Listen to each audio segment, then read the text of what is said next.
Assalamualaikum warahmatullahi wabarakatuh. Di sini kami akan menjelaskan morfologi. Kami dari kelompok 9 yang beranggotakan Cindera Aninda Kinasi, Humaidatul Hakiko, Siti Raihani Fesya, Arizal Fristianto, Alia Pinky Apriska.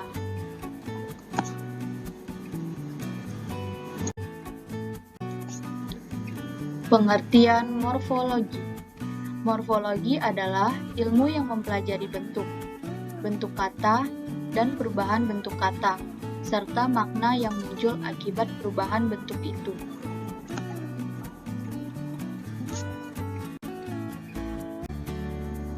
Pengertian morfem. Morfem adalah satuan bahasa terkecil yang maknanya secara relatif stabil dan tidak dapat dibagi atas bagian bermakna yang lebih kecil. Meskipun begitu, setiap morfem memiliki makna, baik gramatikal maupun leksikal. Klasifikasi morfem. Yang pertama, morfem bebas dan morfem terikat.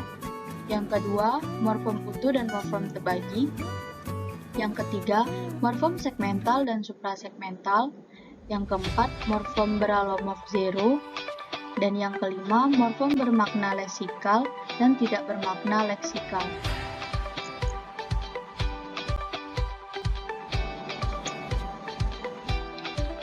Proses morfologi. Proses morfologi dibagi menjadi pengafiksasian, reduplikasi, komposisi, dan abreviasi.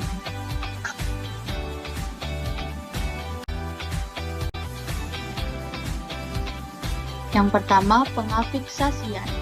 Pengafiksasian adalah proses pembentukan kata dengan menambahkan afiks atau imbuhan pada bentuk dasar, baik bentuk dasar tunggal maupun kompleks.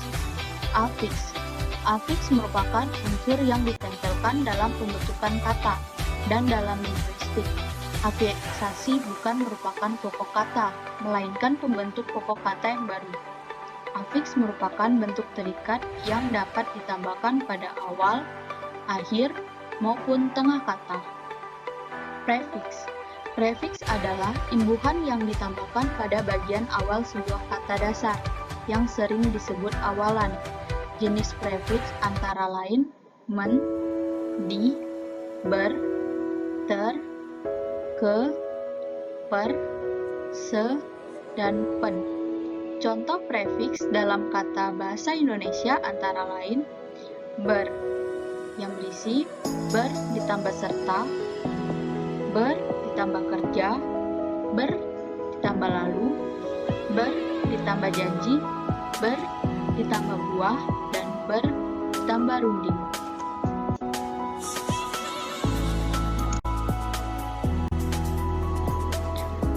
Sufiks.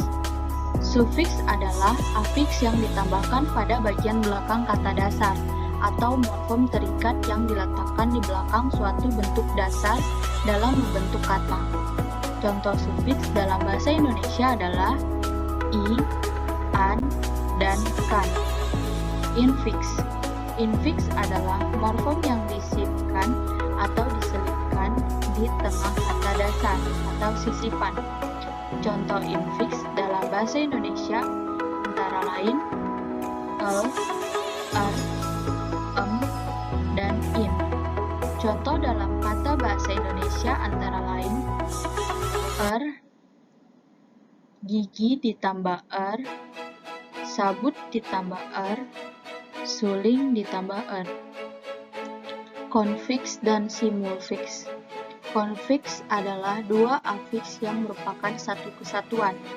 Contoh konfiks dalam bahasa Indonesia adalah ke-an, pen-an, per-an, dan ber-an. Simulfiks adalah afiks yang bergabung menjadi satu secara bertahap. Contoh simulfiks dalam bahasa Indonesia adalah men-kan, men-i, memper-kan, memperi, berkan, terkan, perkan, dan senyap. Reduplifikasi. Pengulangan atau reduplifikasi adalah pengulangan satuan gramatik, baik seluruh maupun sebagian, baik variasi fonem maupun tidak. Hasil pengulangan itu merupakan kata ulang, sedangkan satuan yang diulang merupakan bentuk dasar. Misalnya, rumah-rumah bentuk dasarnya adalah rumah.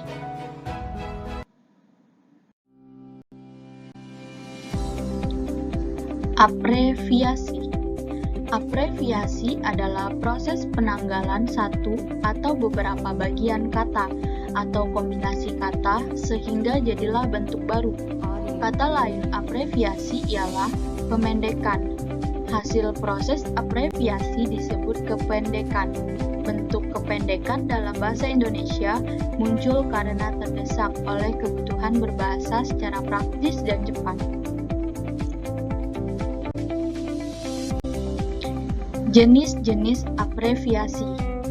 Yang pertama, pemenggalan adalah pembentukan kata melalui suku kata dari suatu morfem yang biasanya muncul dalam bahasa lisan. Contoh kata bu, pak. Kontraksi adalah proses pembentukan kata dengan morfem dasar atau gabungan morfem. Contoh dalam kata tak, takkan. Akronim adalah proses pembentukan kata melalui penggabungan huruf atau suku kata, dilafalkan sebagai kata dan biasanya sebagai hiburan. Contoh, kutilang darat. Yang keempat, singkatan adalah proses pembentukan kata melalui pemendekan berupa huruf. Contoh dalam kata MPR.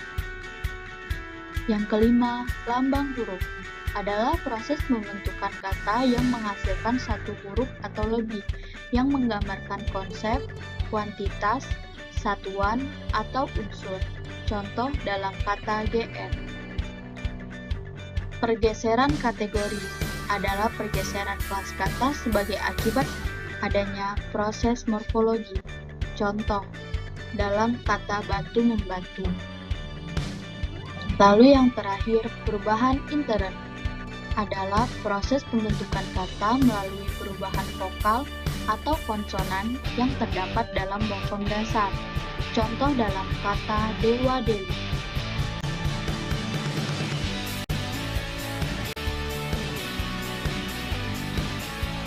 Konversi. Konversi adalah proses pembentukan kata dari sebuah dasar berkategori tertentu menjadi kata berkategori lain, tanpa mengubah bentuk fisik dari dasar itu. Misalnya, kata cangkul dalam kalimat pertama adalah berkategori nomina, tetapi pada kalimat kedua adalah berkategori verba. Yang pertama, petani membawa cangkul ke sawah. Yang kedua, cangkul dulu tanah itu baru ditanami. Sekian dari video kami.